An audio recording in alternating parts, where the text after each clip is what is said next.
it's time for the dancing, it's time for the dancing. They gonna move while you acting. Hello? Howdy there. Hello? Man, say, why are you such a baller for? Sometimes you got to trap. You know country lines. Tim Bully Beef used to have it with rice.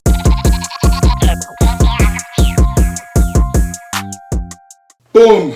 Lockdown Chronicles, the lowdown on the lockdown, coming to you from the man cave of this brother here. This is my brother. I wanted to talk a little bit about some things that I feel the government have done in terms of reacting or being proactive to this situation. Are you educated enough on this? Who knows?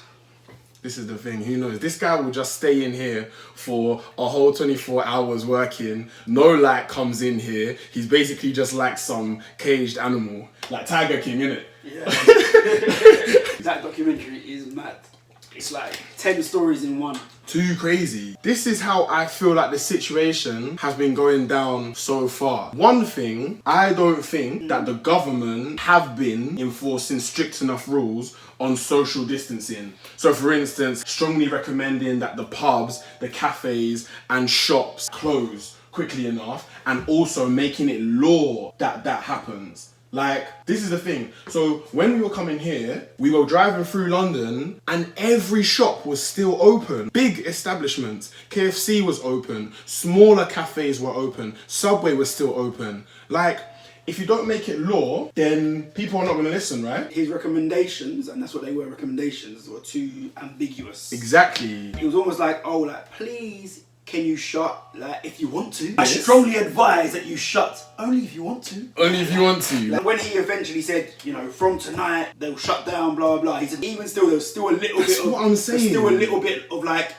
you know... The choice in the element there. It's to do with economy, though, basically. Because that's the problem. Obviously shutting businesses down doesn't mean that straight away the business needs to be able to recoup their money from insurance or whatever it is. This is the thing, like, let me even get up because I feel passionate about this one. It's like, obviously these big businesses, yeah, smaller business owners even, they are not going to shut unless they are told to, and they're breaking the law if they do not comply by what has been said.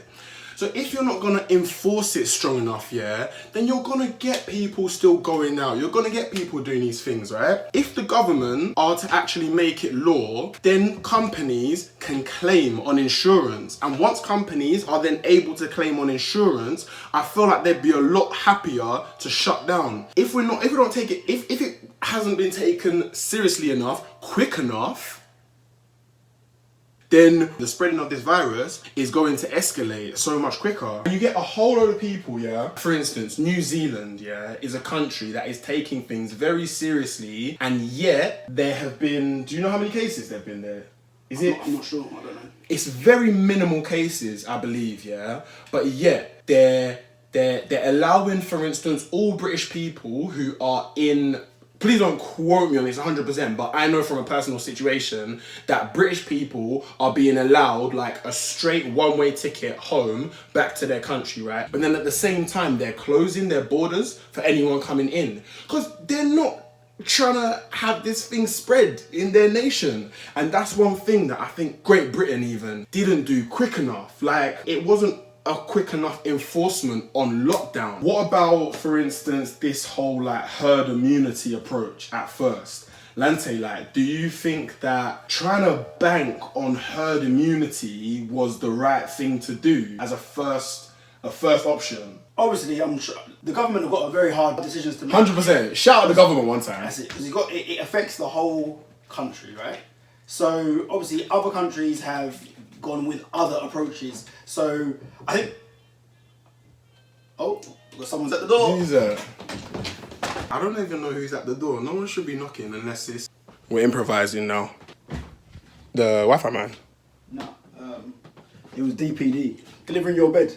Wow. I think I just got violated though. I went to take the package because he's standing at the bottom of the stairs because they have got to keep social distancing. So hold tight, DPD. Love that. Man's like, just hold on a second there. I just need to take a picture of your bottom half with the package. Why is he taking a picture of my bottom half though? Like what? As in your crotch? Like my bottom half, my waist down. Man's taking a picture of my bottom half. You know the one, I was feeling you. I think maybe their whole herd immunity thing was a consideration, and maybe they let out that information too quickly because, like, there was obviously the herd immunity talk, and then there was a quick turnaround when they realised, oh my gosh, no, this is actually getting worse. Da, da, da, da. Exactly. So I feel like they were considering it.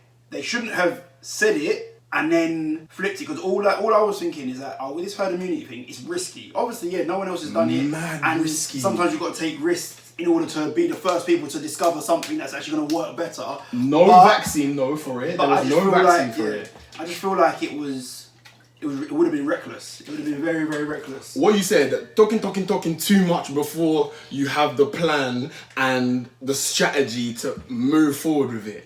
I think that was one thing that Boris kind of caught himself on a little bit, you know. I understand that definitely can happen, but when the whole country is relying on you to give that solid information, it's a bit techie. One other thing, yeah, that I think is a little bit mad, and the government have definitely improved on now, but it is the lack of implementation of police and military quick enough. I wouldn't say my biggest problem in this whole thing, but I think it's something that was very, very important, and I still don't feel like the presence is there enough. Military and police should be at every single essential spot that people are allowed to gather in mass numbers in. Pharmacies and supermarkets. That's pretty much the only place where you can gather. I don't know, but I've heard a rumour that our local Tesco's, that they've got the military there administering people going in and out. Okay, this is what I'm saying. It might not be true, but it's just a rumour that I've heard. So I haven't been outside, so I don't know. Did you hear it on a family group chat?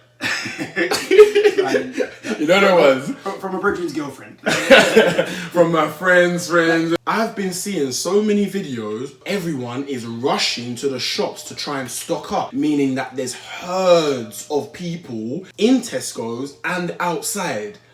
That is completely defeating the purpose of social distancing. So we need the presence of the military in those key areas to be keeping people that 1-2 meters apart from each other, bruv. Like, we all need to keep the space, and it needs to be very formalized. Like, it will take long to get your stuff 100%, but we actually need to think about the bigger picture. That crowd of people outside of Tesco's, a Sainsbury's and Asda is just so problematic. That there is a breeding ground for this virus to just jump from person to person. We know that parks, now you can't gather in large amounts. What are you laughing at?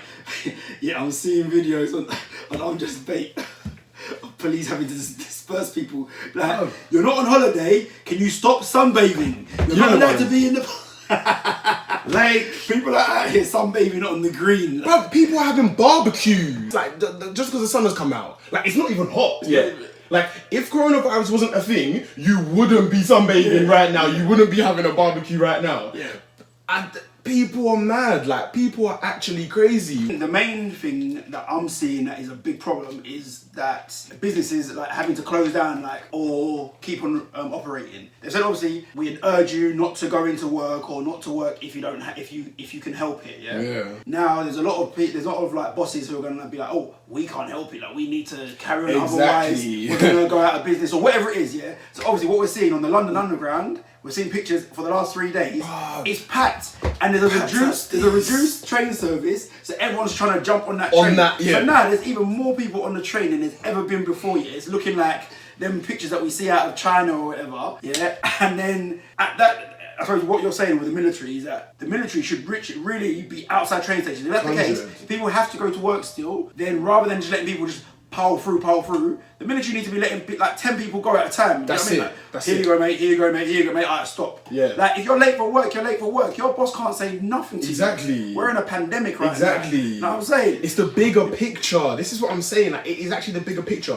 Everyone is taking an L from this. 100%. People are losing their lives. Like, what is more serious than that? Your business can bounce back. Your funds can bounce back. Your life can bounce back.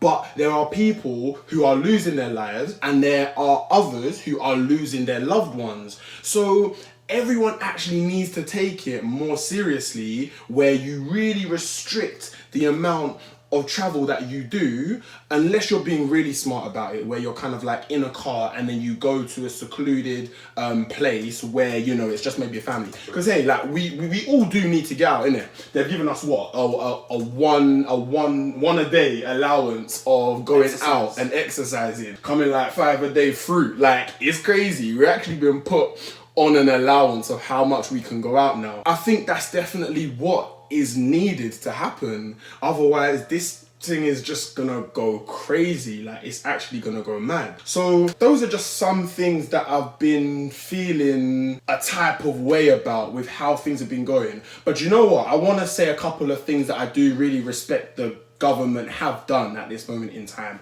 So the first thing is the furlough workers job retention scheme, yeah? So that essentially is a situation where if you get laid off due to these circumstances, the government will reimburse your company 80% of your wages each month if you earn $2,500 a month or less. If you earn more, you can still get it, but they will only pay you up until that cut-off point. Right, yeah. So the government essentially are putting billions of pounds into paying their workers in an attempt to say, look, employers, value your staff, keep your staff. And that's a really good thing that I think they're doing. Slyly though, all that is in accrued debt. So we're gonna be paying that back, right? We're paying that back, man. We're paying that back. In tax, we're probably going to pay that back. We're paying that back in tax, man. It's not free money. But either way, it lets everyone stay afloat for now, or at least not have to panic. Do you know what I mean? I can dream, Sha. Huh? Yeah.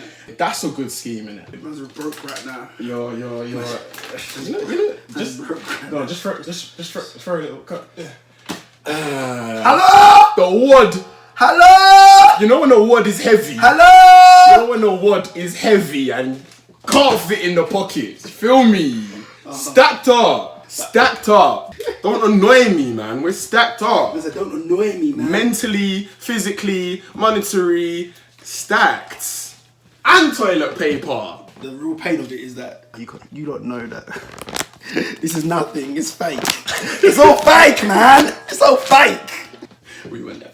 Lockdown Chronicles. This has been your boy Tunji and Nilante. The lowdown on the lockdown. Keep it sweet. Keep it healthy. Stay safe. Peace and love always. Rah.